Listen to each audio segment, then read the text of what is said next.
Hello, everyone. We had a little false start there. The room got really quiet at the beginning. I wanted to wait another minute to see if anybody else was going to come through. Well, welcome. My name is Dr. Roger Narlock, and I'm the director of the Benedictine Institute of St. John's University. Thank you for joining us for this talk as part of our two-day series of events aimed at exploring Benedictine perspectives on diversity, equity, inclusion, and justice, or DEIJ. Please note that all these talks will be available on Digital Commons and on the Benedictine Institute page of the St. John's St. Ben's website.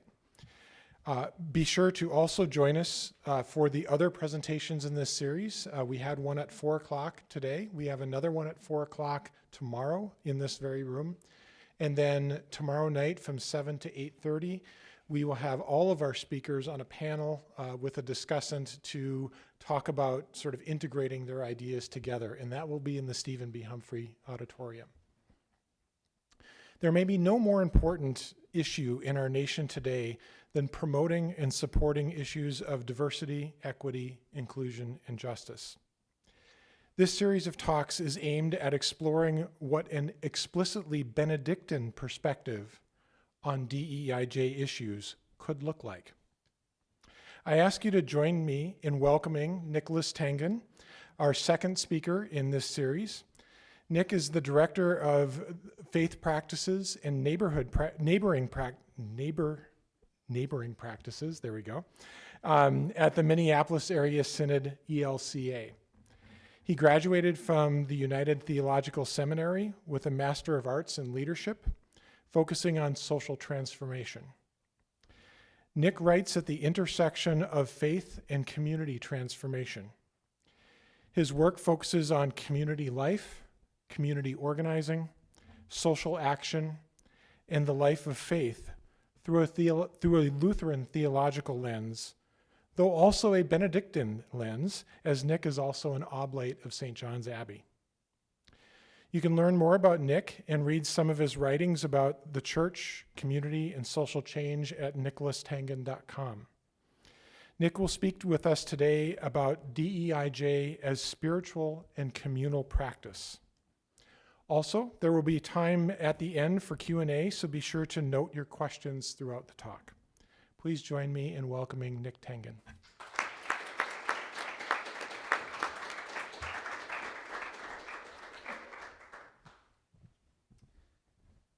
Hey y'all, how we doing? Good. It's getting late, so thanks for being here. So as Roger said, my name is Nick Tangen. I'm a Benedictine oblate here at St. John's Abbey. I've been connected to St. John's and the Benedictine tradition since around 2015 or so, and I owe so much of my own faith formation, my daily practice, to the support and the wisdom of Benedictine monastics, both here and at St. Ben's, and also my fellow oblates. If you don't know what an oblate is, these are lay folks who have committed themselves to living their life guided by the rule of St. Benedict. I was just telling some folks, though, my friends often call me a monk with benefits. And I kind of like that. I think that's a nice way to say that. I'm really, really honored to be a part of such an incredible lineup and talking about something so important both to me and the work that I do. I want to say thank you to Cindy and to Eric for speaking and being part of this conversation, to Roger and Trissa for inviting me to be here. In my day job, as Roger said, I direct a project for the Minneapolis Area Synod of the ELCA, the Evangelical Lutheran Church in America, so I'm Lutheran.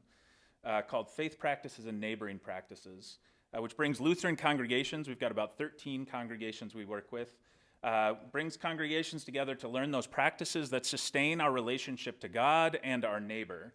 So we do a lot of digging into spiritual discipline and community engagement practices, community organizing, and then thinking about how those really kind of function as two sides of the same coin.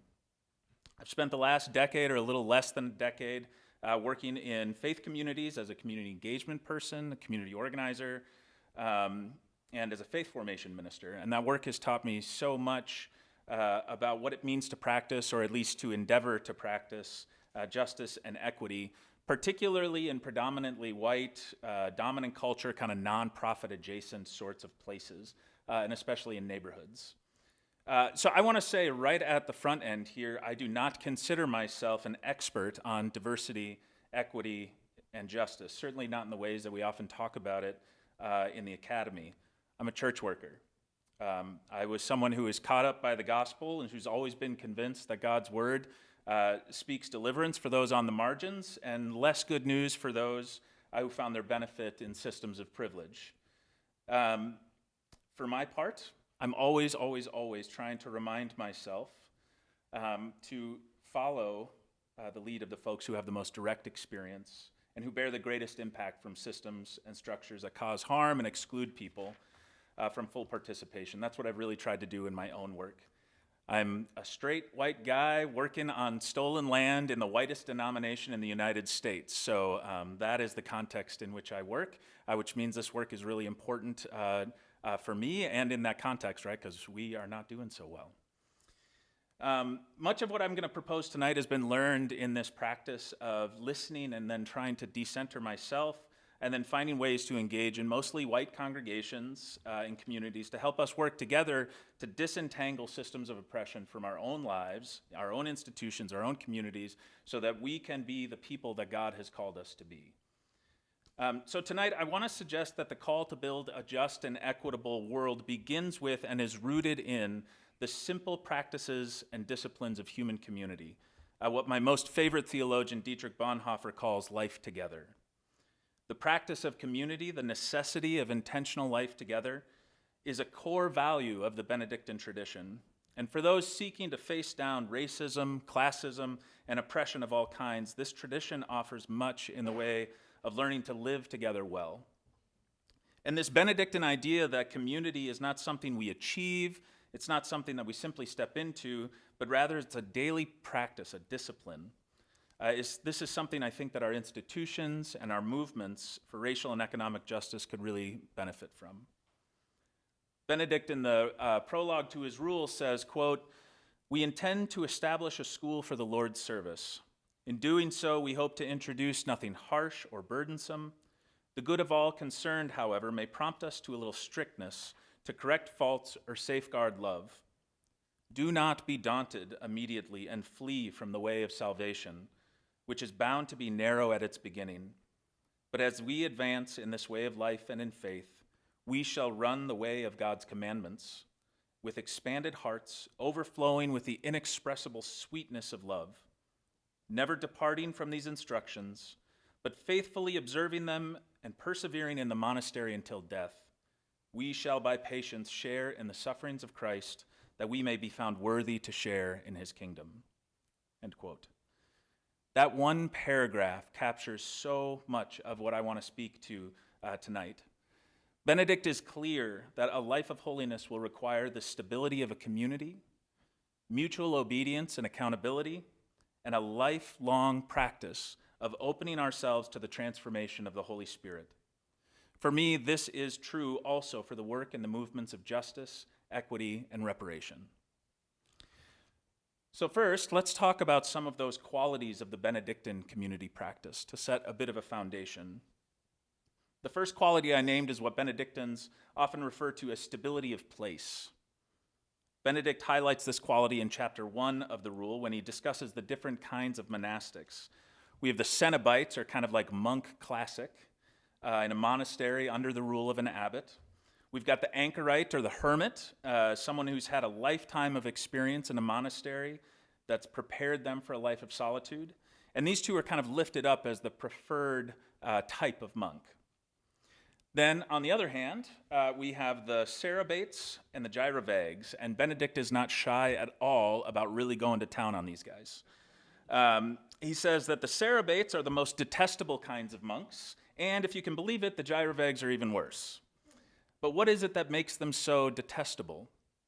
For Benedict, it's their lack of rootedness and accountability to a community. The Cerebates are the folks that live by themselves or maybe in pairs, but who are accountable only to themselves. And Benedict says it's their own desires that motivate them. These are not community members. These are not folks who have committed to a shared practice of life together, but who feel completely comfortable making it up as they go along and rejecting any kind of authentic community. The gyrovags, I love that name, are similarly driven by their own desires and their own sense of self, but their desires draw them into this kind of transient life, right, where they float from community to community, never staying long enough to establish roots or know and be known by their fellow monastics. Benedict says that these types of monastics are slaves to their own wills, and I think that's a really important clue into the nature of this value of stability of place. Stability and rootedness in a community, God willing, ensures that we are people who live with empathy, compromise, collaboration, and accountability. Community requires that we set down our own wills in service of the will of God and in the will of the community. For Benedict, monks who reject this quality are centering their salvation and their practice of Christian living totally within their own individual control and understanding. It's a rejection of the other and an embrace of the self. Even more than this, Benedictine community is tethered always to Christ, always to the God who is both beyond and within us. Community in Christ, Community in Christ, there it is, Benedictine community always shares a center, Jesus. It's in Christ that the community has its values, its sense of call and vocation, its identity, and its meaning. Joan Chittister, in her book Wisdom Distilled from the Daily, says that, quote, simply living with people does not by itself create community. We have to share a common vision. We have to want good for one another. We have to be able to draw from the same well together, end quote. So stability of place is not just the commitment to being together, to remaining connected to a place. It's a shared life in and through a shared vision for that life. In the case of the Benedictines, this vision is rooted in the gospel and is outlined in the Rule of St. Benedict. Additionally, stability in the Benedictine sense also means lifelong. This practice of community is not for a season. It's a lifelong commitment to a way of being. I remember a sermon by Abbot John Clausen at the funeral of one of St. John's monks, whose name has now left my brain, where he recalled that it used to be common for monks new to a community to receive the coffin that they would be buried in. Little odd, little macabre maybe, but a concrete reminder of the lifelong vows that each monastic took. For Benedict, the quality of stability, of a commitment to a way of life, a way of being, and a lifelong practice of community sets the stage for a life of holiness, service, and for Benedict, spiritual warfare. It's only within the stability of community that each monastic is able to be the person that God has called them to be. The second quality of this Benedictine practice of community is obedience, or what is also called mutual obedience in chapter 71. In the prologue, Benedict invites his monks to return to God through the toil of obedience, and he sees the rest of his rule as a guide for living together in right and holy ways.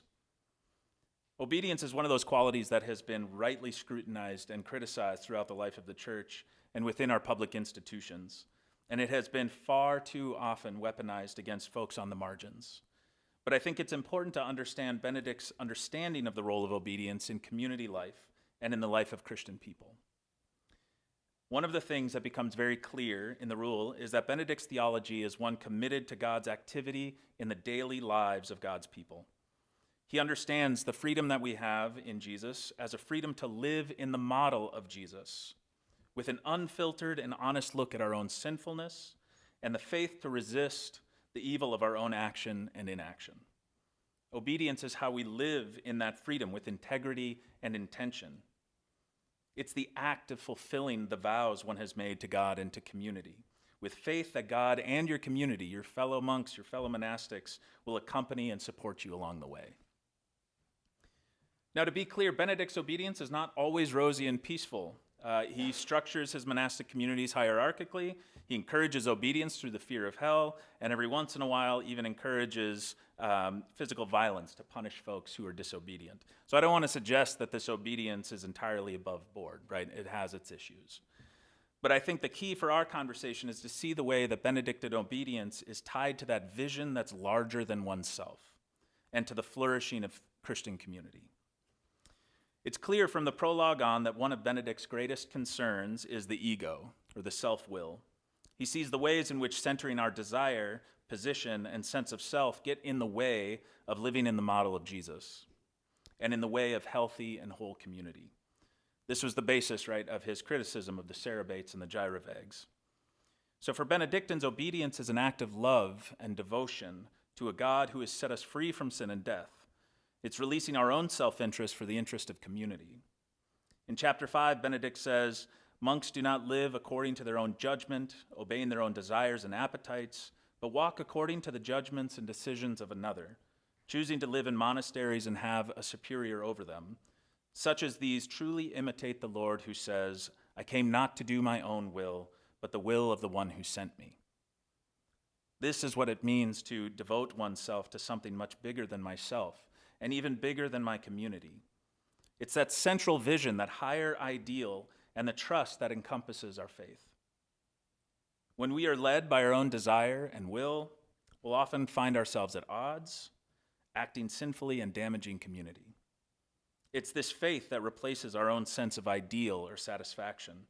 And like Jesus, we have been called to empty ourselves, to humble ourselves, and to become obedient to the point of death, even death on a cross, as Paul says in Philippians. Furthermore, Benedict knows that a community is only as strong as each person's willingness to set aside their own desires and amplify those actions and attitudes that magnify the community as a whole. Over and over, he'll ask his monks not to think too highly of themselves and to be willing to joyfully set aside their own will for the will of God and the community. Obedience for the Benedictine is the practice of living in freedom and living in community. It's how we honor God and one another. For Benedict, this obedience is grounded in the shared value of community, in a practice of accountability and integrity, and in the self-emptying practice of humility. Obedience is essential for healthy and holy Christian community, and Benedictines have continued to amplify this practice throughout the generations. The third quality I want to highlight corresponds to the third vow that Benedictines of all kinds take: conversion of life.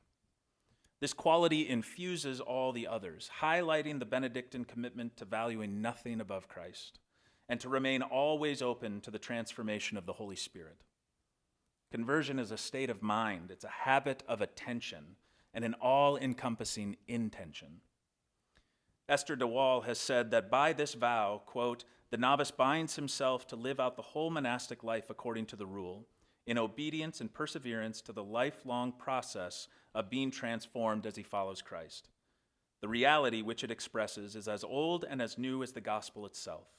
Conversatio, or conversion, means to respond totally and integrally to the word of Christ sent to all of us, 'Come, follow me,'" end quote. The vow of conversion is one of lifelong transformation through the practice of community life, initiated and fulfilled in the grace of Christ. It's a promise to open oneself to the higher principle, to God, and to follow where the Spirit leads. Now, I come from a Lutheran tradition, and so I do get a little uncomfortable with the level to which Benedict attributes our conversion to our own work. That's for me to wrestle with, not for y'all. For Benedictines, conversion is not just something we receive and possess, but it's something we practice. This conversion, this transformation of our very natures, comes through the regular practice of life together. The discipline of daily prayer and care for every material thing as if they were sacred vessels. Treasuring silence and rejecting grumbling of every kind. The disciplines of the liturgical seasons and the daily toil of physical labor. Together, the simple practices of community life together encompass an intention and a habit of attention that removes those things that compete for our devotion, so that we might be free to be fully and totally in God. Conversion of life is faith in the transforming power of Jesus in the cross, but also in and through our life together in community. So, these are some establishing qualities of the Benedictine practice of community. Not exhaustive, certainly, and I'm sure there are things we could quibble about, but those are qualities I've noticed and learned and that have grounded my own understanding of what it means to be a Benedictine. Let's talk now about how I think those qualities might inform our work for justice and equity. Now, again, I want to be clear that I'm speaking out of my own experience in my own institution and my own work. Nothing I'm saying is prescriptive, but these are things that I've learned, and again, particularly in kind of academic-y, kind of, dominant culture, nonprofit sort of spaces. So the first quality of Benedictine community practice that I named was stability, or stability of place. For the Benedictine, this stability is a lifelong vow to a community, a way of life, and a higher value or a vision for Christian life. As we think about the work of justice and equity, I think we have to be clear in our language and in our action that this work is not short-term.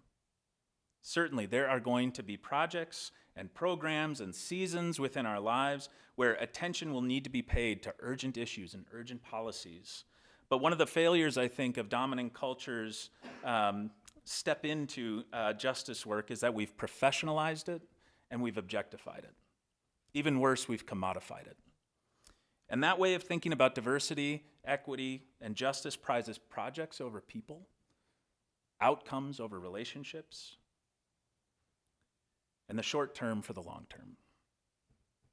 I've seen this play out in my own work, especially as dominant culture spaces try to engage the work of community organizing and meaningful policy change. For folks who are new to movement work, we can get caught up in our love of efficiency and measurable outcomes. And we can also get caught in an often arbitrary sense of urgency, our own sense of urgency. So for example, in Minnesota in 2018, there was some renewed energy around a driver's license for all bill that would allow folks without documents to receive a driver's license. There are so many reasons why this is the just and equitable thing to do. We don't have to go into all of that right now, but to name just a few, the ability to get car insurance, to ensure greater safety on our roads, and to provide just a basic level of security for folks who have to drive every day just like the rest of us.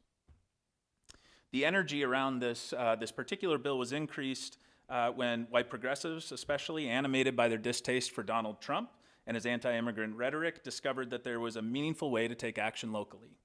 They joined up with immigrant-led organizations who had been working on this issue for decades.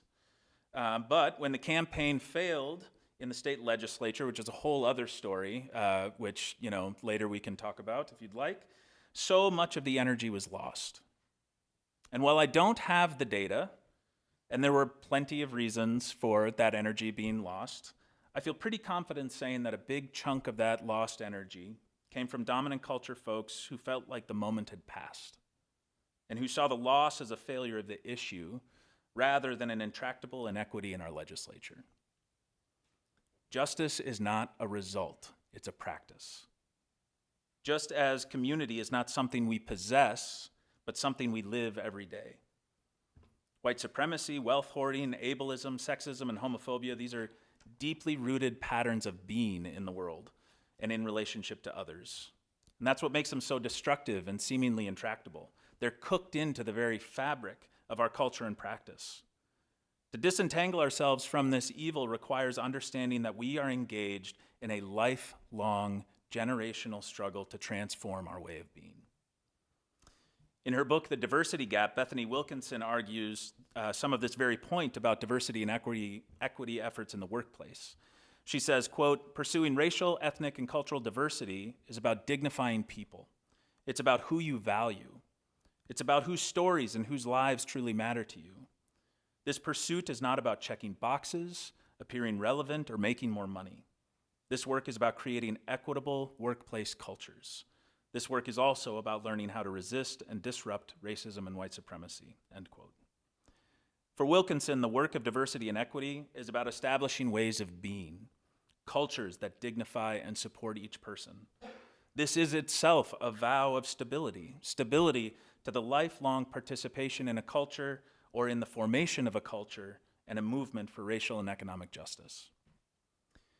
Another byproduct of our commodification of diversity and equity work is that we've individualized it. For folks in the dominant culture, so much of the anti-racism work we've been fed over the years has been catered to our ideas about race, our own language, and our individual consumption of diverse media and writing.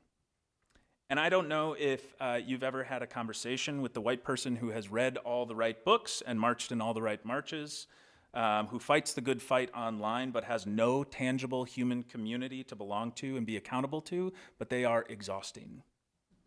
They sound so much like the Pharisee in Jesus' parable praying to God saying, "Thank you, God, that I am not like those other people, especially not that tax collector." Diversity, equity, and justice are community practices. And while individual practice is a part of that, it's not the ground.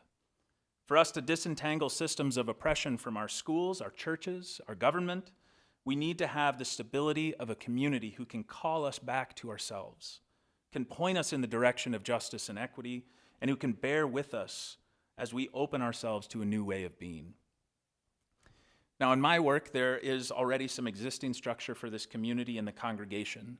But for me personally, I found that having a committed group of folks who are traveling this road of diversity, equity, and justice along with me has been one of the single most impactful factors in my own transformation, especially when that community is made up of folks from a wide range of backgrounds. It takes trust, a lot of humility, and genuine affection for one another. But the stability of a community grants me the freedom to do the messy work of my own self-deconstruction and the community capacity to reimagine the structures and the culture that we exist in. Second, essential to the flourishing of community is the practice of accountability, or what Benedict might call obedience. Communities of integrity and transformation hold one another accountable. And individuals within that community strive to practice obedience to their community and their community members. And while we may be uncomfortable with the language of obedience, I think we're more apt to speak about accountability. Accountability, similar to Benedictine obedience, is rooted in something larger than the individual, something larger than even the community itself. The principles and the values of the world as it should be, diversity, equity, inclusion, and justice, are the ground for our accountability in movement work. They outline our ways of being together and help us to know when we or one of our community members has stepped outside those bounds. Now, I think it's important in our movement work to remember that accountability is not about punishment or purity of action, but about calling someone back to who they truly are or who they say they want to be. It's a reminder of what has been committed to in community, and that requires real life connection and relationship. When someone really steps in it, our goal is to walk alongside them with the intention of returning them to community. But the Benedictine tradition and our movements also have clear boundaries for what's appropriate in community life, and those boundaries are exceptionally important. In our justice work, when someone in our community persistently falls short of our commitments to one another, we may find that the health and the well-being of the community requires a break of relationship. That's a good and holy practice modeled by Benedict. But I do think our movements, especially those more closely connected to dominant culture, tend to be pretty quick with that excommunication and seemingly unwilling to facilitate or initiate that person's return to community. Now, to be clear, that isn't everyone's job. In particular, folks on the margins are not responsible for educating or ministering to folks who look like me and who benefit from structures that target them. But that is a job, I'd argue, for dominant culture folks within movement space. This is why I love chapter 27 in the Rule of St. Benedict. This chapter outlines the abbot's care for the excommunicated. There's a whole process for excommunicating a monastic sibling, but what I love here is that Benedict instructs the abbot to continue to minister to the one who has been separated from the community because of their disobedience. Further, Benedict says that the abbot should send trusted elders to be ministers for the one who has been held accountable by the community. The senpecte, these trusted community members, minister to the excommunicated while they are still excluded from the community. This isn't asking the community to bear the burden of ministering, but it makes the commitment to do everything we can to model and practice the values we say we hold. I remember a time when I was confronted with an opportunity to practice this very thing in seminary. My class, a class on Lutheran confessions, if you can believe it, had been in the midst of some very challenging conversations about racism and white supremacy in the church. And one of our classmates in particular continued to double down on defensiveness and false equivalencies. She'd argue that we were focusing too much on race, that the country wasn't as racist as it was often portrayed, And she would even argue that we were somehow disrespecting the white soldiers who died in the Civil War by even having the conversation. She was obnoxious. And by the end of the class, I was furious. And later, I'm grabbing lunch in the cafeteria and grumbling, despite Benedict's, urging not to. I noticed that she was sitting alone at a table. And my initial thought was, you've ostracized everyone. You've committed to being so insufferable that no one wants to talk to you. This sounds about right. I'm going to go on with the rest of my day and eat my lunch. But I also heard this other obnoxious voice challenging me to sit with her and talk with her about the class. And I froze. I literally froze in the middle of the cafeteria and just stood there while people walked by while I was having this internal argument with myself. But I finally made my way over to the table. The challenge I gave myself was to get curious about her. And so I asked her to tell me about herself, her home, her sense of call. And it wasn't long before she started talking about how many of the folks from her hometown were upset that she was at seminary because she was a woman. And her home congregation didn't think that women could be pastors. It was so clear how much this hurt her, how much pain she felt at being told that she didn't belong, that there was something about her that just couldn't be accepted. And that was my opening. I pivoted to talking about the class. Now, so many of our leaders of color in the church feel like she does, that there's something about them that can't be accepted and that excludes them from leadership and dignity in the church. We talked for almost 45 minutes, and it wasn't perfect. She wasn't suddenly woke, and in fact, the next class, she was insufferable all over again. But I think she knew that I was at least invested in her as a community member, and I was challenged to notice the ways that my wholeness was wrapped up in hers, as uncomfortable as that made me, and it made me really uncomfortable. Benedict says that the abbot should remind himself that he has been trusted with care of the sick, not tyranny of the healthy. I wonder for those of us in dominant culture settings, leaning into the work of justice and equity, what it might look like to bring that Benedictine lens to our interactions with siblings in our own culture. Accountability or community obedience in this work also means learning how to follow the folks who are most impacted and who bear the most burden. Obedience requires the setting down of my own will for the greater good of the community, and that translates absolutely to movement work. We've all seen, I'm sure, how white folk, especially young white men, escalated tensions and violence amid the protests following George Floyd's murder. And the number of videos and in-person examples I've seen where black women especially have been struggling to get young white men to stay disciplined and to follow their lead is remarkable. Now, some of those folks are certainly outside agitators, but there are just as many who truly see themselves fighting for racial justice. They're just not willing to follow, to be obedient to the community vision and the tactics that have been outlined by the folks who bear the heaviest burden. For those of us in the dominant culture, obedience to the movement for justice and equity means setting aside our own will, leveraging our privilege and power, and learning to follow. This self-emptying humility is essential for healthy communities and for meaningful movements.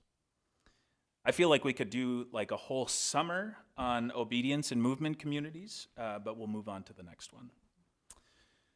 Lastly, the Benedictine vow of conversion of life. Remember, this is the commitment to a posture of openness and the practice of attention with the underlying faith in transformation. For the Benedictine, it's Christ who initiates and fulfills this transformation, and the practice of Christian community that serves as the context. Now, I'd argue that that's still the case for our justice and equity work, and we can certainly talk about a theology of racial and economic justice. And for people of faith, I think it's absolutely essential to get clear on Christ's liberating work and its disruption of human systems of oppression. But right now, I want to think about those practices of community rooted in justice and equity that make up a posture of openness and transformation. Far too often, our institutions amplify cognition as the locus for social transformation. There's this Enlightenment belief that right ideas lead to right action, and so we focus our attention and resources on combating oppressive ideas. Now, I realize that this might be controversial in the context of a university, but I think more often than not, our friends in Alcoholics Anonymous are right when they argue that we do not think our way into new action, but we act our way into new thinking. I think this becomes pretty clear when we take a critical lens to our public institutions. The Benedictine tradition, on the other hand, highlights the practices of Christian community and faithfulness as the context for encountering God in wholeness. And I think we can learn something from this tradition in our work for justice. So what are those practices? Well, they're not universally meaningful practices, and in fact, these practices are always highly variable and contextual. I want to share some of the practices that have been meaningful for me. Now, a caveat, these practices are simple.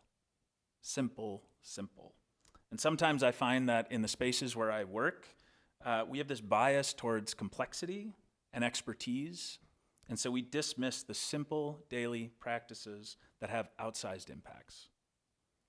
First, I think it is absolutely essential that we build relationships across difference, that we get curious about our neighbors, our colleagues, and our classmates. Building and sustaining relationships across difference, age, race, sexuality, culture, and class opens us to the abundance and the giftedness of our world and builds our awareness of the great diversity of the human experience. When our justice and equity work remain impersonal and operationalized, we miss out on the gift of our neighbor and the transformation available to all of us in close personal relationships. This means intentionally making time to be present and engaged in informal ways with folks who are different from us. So much of the meaningful organizing, anti-racism, and intercultural work I have done in my life has been around the dinner table. And I'm not sure I could oversell the impact of sharing meals and telling stories together at a table. In fact, I often joke that my greatest intercultural gift is that I'm a big eater. And honestly, it's helped. This is where having that community of folks to walk this path with becomes so important. Again, it's not about always taking the temperature of one another or one another's ideas about justice and equity, but about spending informal time together and celebrating what each person contributes to the fellowship.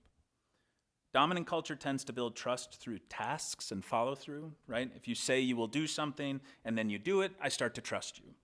But many, especially non-Western cultures, build trust relationally. Do we have time together? Have we committed to being present with one another? These informal gatherings are where we can begin to get comfortable talking about challenging and often very personal, vulnerable things. Being able to dig into the complexities of racism, classism, and other structures of oppression, especially when we focus on our roles within those structures, takes vulnerability, trust, and genuine relationships. That takes time and presence. There's just no substitute. Secondly, establish a clear rule of life together. Make it available to everyone and hold one another accountable to what you've committed to. This is exactly what the rule of St. Benedict is. It isn't an invitation for capricious leaders to make judgment calls willy-nilly. It's a clear and communicated contract between a community of folks, which is why monks and even abbots can be held accountable to it. I have found that every time you bring a group of folks together to accomplish a goal or to practice life together, it's essential to name the ways that you will be together. In the church, we've sometimes called these covenants, but in the organizational world, right, these are policies and practices. Our classrooms, our churches, our movement organizations should all have clear and communicated values, procedures, policies, and practices that hold us accountable to one another. How do we show respect for one another? How do we make space for embodiment and power sharing? How are decisions made? What does accountability actually look like? Remember that structures are at work anytime people come together. The question is whether they're visible or invisible. So if we want to be part of equitable communities, we need to make our structures and the practices and policies that form them visible and available. Bethany Wilkinson names a number of great practices for organizations that I think can apply to classrooms, churches, and other shared community space, and I'd really recommend her work, The Diversity Gap, if you get a chance. Then, our communities and our institutions must develop a practice of critical self-reflection. For Benedict, this looks like the practice of confession and repentance. He invites his monks to be aware of their action at all times and to disclose any missteps or evil thought immediately to a trusted person. For us, this might mean regularly revisiting our established covenant and reflecting on its application, or checking in one-to-one weekly or every other to talk about your experiences in the classroom, the organization, the church, or the community. Whatever the process, intentionally devoting time to self and community reflection is absolutely essential. Finally, and I think this is related to the informal gathering, the relationship building, and critical reflection, but we have got to find ways to practice joy and celebrate the people in our life who are in the work with us in ways that are meaningful and supportive to them. If we cannot find joy in the work of justice and equity, we will abandon it every time. Celebrate significant life events, community and organizational victories, and people's growth and transformation. Celebrate the ways that your community or organization have been changed or have upheld your shared values. Encourage one another and share your wisdom as often as you can. It was the intention of Benedictine spirituality that drew me so fervently to St. John's, and it's been the practice of community that has informed so much of my life and work, and especially my work grounded in justice and equity. American culture is so quick to commodify a thing. The academy is so quick to turn everything into an academic discipline, and our nonprofits are so quick to turn everything into a service or a program. But from the Benedictine tradition, I think the most vital insight we can glean is that justice and equity are rooted in just and equitable community practice. The daily discipline of regular action and intention with and alongside one another.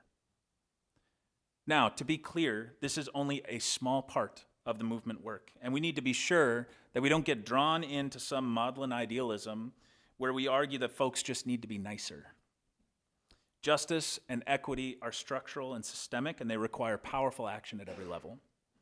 We need to learn how to build and leverage power. We need to change laws and enforce some others, and we need to have an honest conversation about the way our economic system is designed to extract cheap labor and maintain inequality. We need to have the courage to take on massive interests in our country and in most of our institutions. But the kind of power we want to build, we hope to build, the kind that can truly turn the levers, will require the intentional practice of life together. I've been in enough community organizing and neighborhood spaces to see the ways that disconnected communities can falter and the ways that connected communities can have impact and transform the people within them. Just and equitable social transformation is fundamentally a grassroots and a communal effort. It requires the stability of community and of a lifelong struggle. It requires mutual obedience and accountability, and it requires faith in transformation and the practices of that faith. The Benedictine tradition has over 1,000 years of experience navigating this life together, and I think our movements for justice and equity can learn a lot about how to build and sustain resilience in community life. For those of us coming from a Benedictine institution or tradition, the invitation is to see the gifts and strengths of Benedictine life and bring them to bear on the essential work ahead. So, in the words of our Holy Father Benedict, let us prepare our hearts and bodies for the battle of holy obedience and ask God to supply by grace what is impossible to us by nature. Thank you.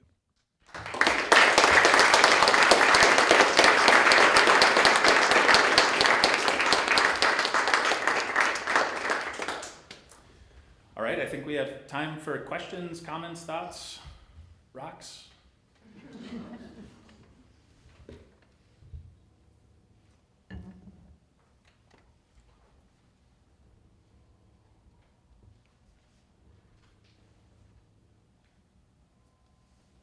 Yeah.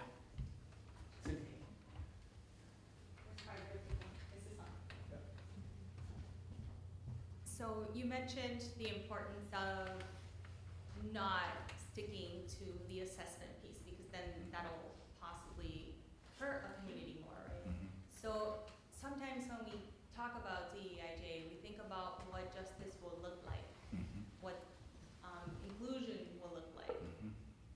Can you say a little bit about if look like can be assessed, right, visually, what about what would justice feel like, right? So the differences in language, I'm curious what Yeah. you would think about that. Yeah. That's a really good question.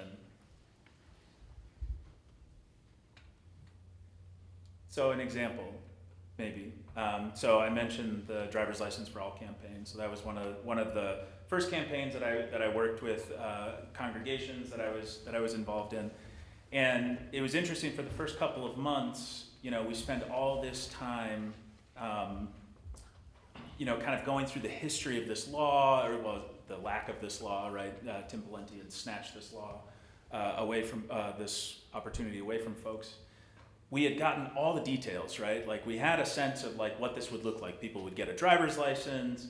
The argument was over, do you have to have bright red letters that say, this person doesn't have documents or whatever. We had all these questions about that. It never really hit home though until I was actually sitting across from my friend Maria, whose sister does not have a driver's license, but needs to regularly pick her daughter up at school, which guess what? Requires an ID. Even got got stuck trying to return something at Target and couldn't do that. It was in that moment of her talking about how terrified she was for her sister, knowing that every time she got in the car, that might be the last time she sees her. That was the first time I ever got a sense of what that felt like, right? Because for me, and I think for the churches that I work with, which again are like, I work in the whitest denomination in the United States, we were focused on that kind of tangible outcome. What's the thing that we're going to be able to check off? All right, we got that, nailed it. But it wasn't until somebody talked about the daily fear that they live with, that I got a sense of like, justice looks less like this driver's license and more like the lack of daily terror, and so again, I think that's the importance of having those community connections, because we don't know so often, right? And in kind of dominant culture settings, we focus on issues, right? What are the issues? Let's go after the issues. And we forget that these issues are connected to human beings and their daily experiences, right? One more example, just because I'm on it now. There was we were also part of the sanctuary church movement. Folks know sanctuary church, mostly. This is where folks who are in danger, well, for us it was immigrants especially who were in danger of being deported, could come to the church and gain some kind of level of security, right? ICE tends to not want to be seen busting down the doors of churches. I don't know that I trust them that much anymore, but at the time that was the case. But initially the conversation was around, well, what we want is we want folks to come into sanctuary, and then we're going to make it really public. We're going to make it public so that we can influence decision makers, and we can get ICE to knock it off. That's what we want. And so we had this kind of idea that folks would come to the church, and then we'd have the news show up, and they'd be on the news, and they'd say, I'm in sanctuary, and this has to stop, right? And all these churches are like, yeah, this is great. The first time we actually sit across from a couple who actually need sanctuary, do you think in any world they want it to be on the news? No. They're terrified, scared out of their minds. Their whole community, they had watched folks get deported when ICE showed up to pick them up, right? And we hadn't had those conversations.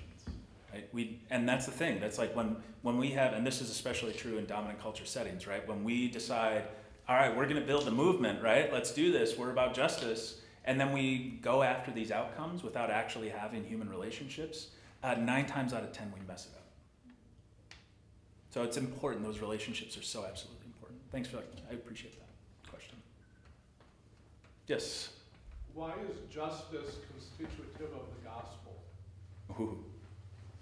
Because, and just a comment, it just seems like a lot of people don't think it is. Just like Yeah. me and Jesus, we're fine. Justice isn't really too much a part of it. Yeah. There's a lot of reasons. So one thing I think about is sometimes theologically we talk about the incarnation. Folks know what I mean by this, right? Jesus takes on human flesh.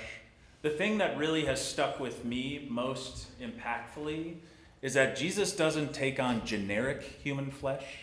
Like Jesus doesn't take on like humanity, right? Jesus takes on particular human flesh.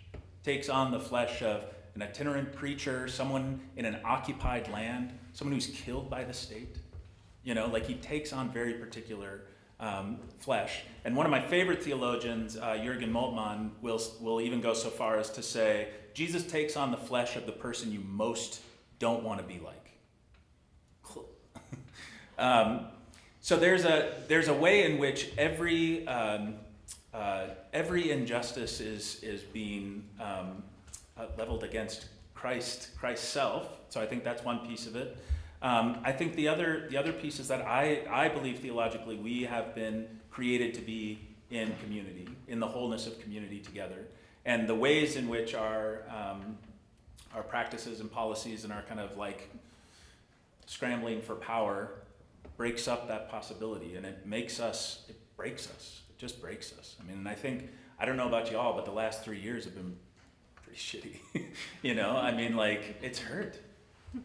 And I think you can feel that sense of brokenness, right? And there's a longing for that wholeness. So I think those are just a couple of things. The other thing is just like Jesus says it is. So, that's the Sunday school answer, because Jesus says so. Yes, sir. Yeah. So, I also have a question kind of about that idea of measurable outcomes. Yeah. Because that was really helpful, that clarification about we can't just look at a measurable outcome without really being connected with a broader community and those who are affected. Mm-hmm. But, certainly within faith-based organizing, within Christianity, and perhaps, when we go to church, we often get a message that it's important to be faithful and not focused on the result or the outcome. Or it's important to be prophetic as opposed to strategic. Yep. And I guess in terms of dominant culture, the concern is that message even for people that might be involved or actually being a part of some kind of peace and justice work, that the dominant culture folks will say, well, we shouldn't really be focused on the outcome. We just have to be focused on being faithful. Yep. So I think there's a tension there. And I guess I just kind of wanted to explore that tension a little bit more because it's something that allows us to opt out. And again, like I agree with your analysis and where you're coming from, but at the same time, I'm concerned about what we see too often from the dominant culture saying, well, it's important to be faithful, not effective. It's important to be prophetic, not strategic. Yep.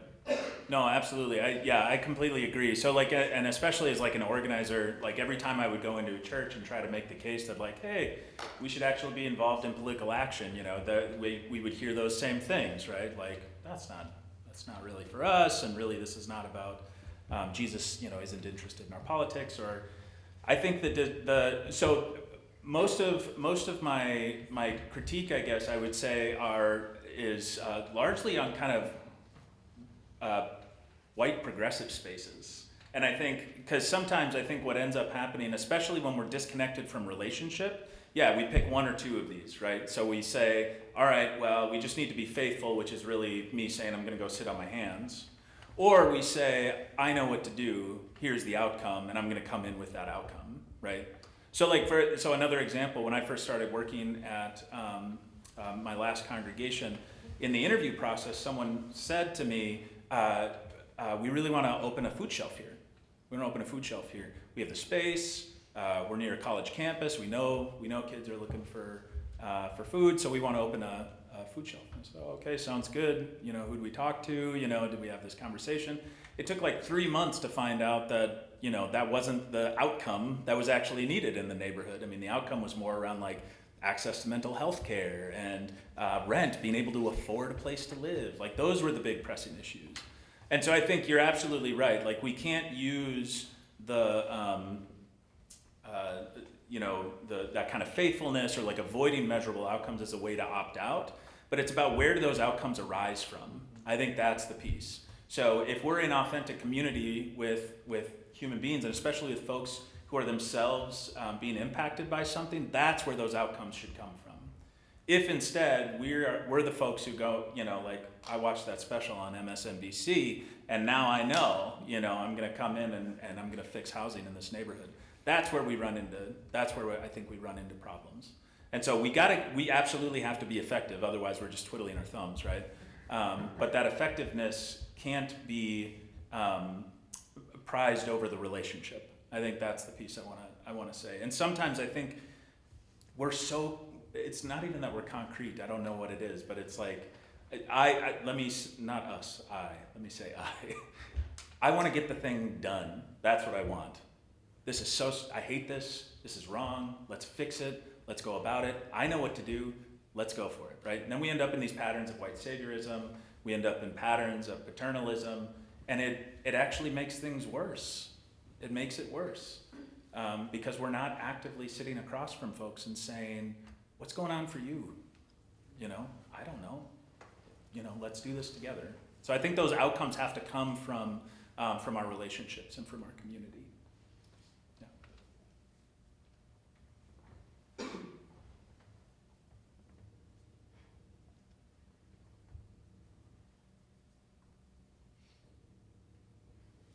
One more? Anybody?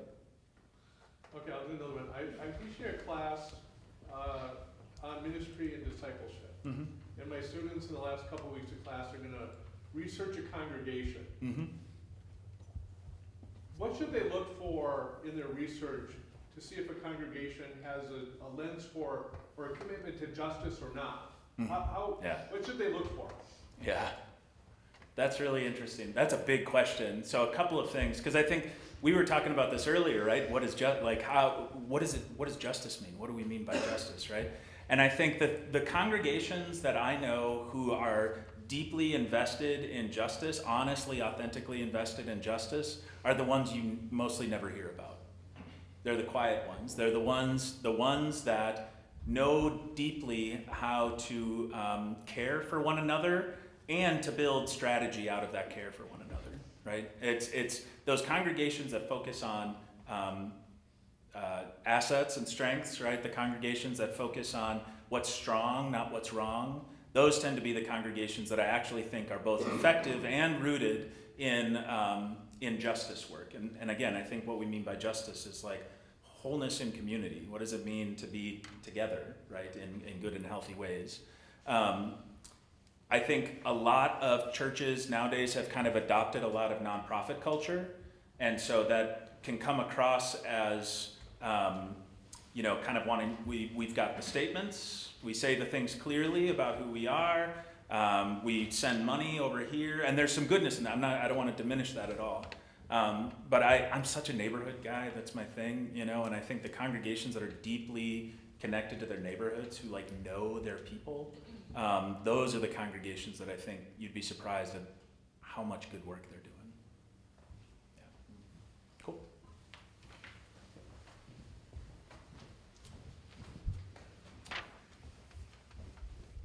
I'd like to share a few thank yous. First of all, thank you all for being here and giving up some of your evening to talk about and listen to some of these really important issues.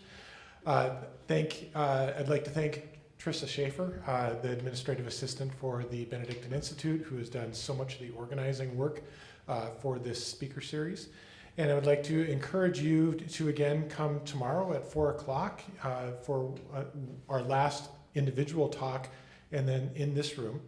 And then tomorrow night from 7 to 8:30, all of our speakers will be part of a panel, and we'll have more of a discussion of issues related to this topic. And lastly, of course, thanks to Nick Tangen. So.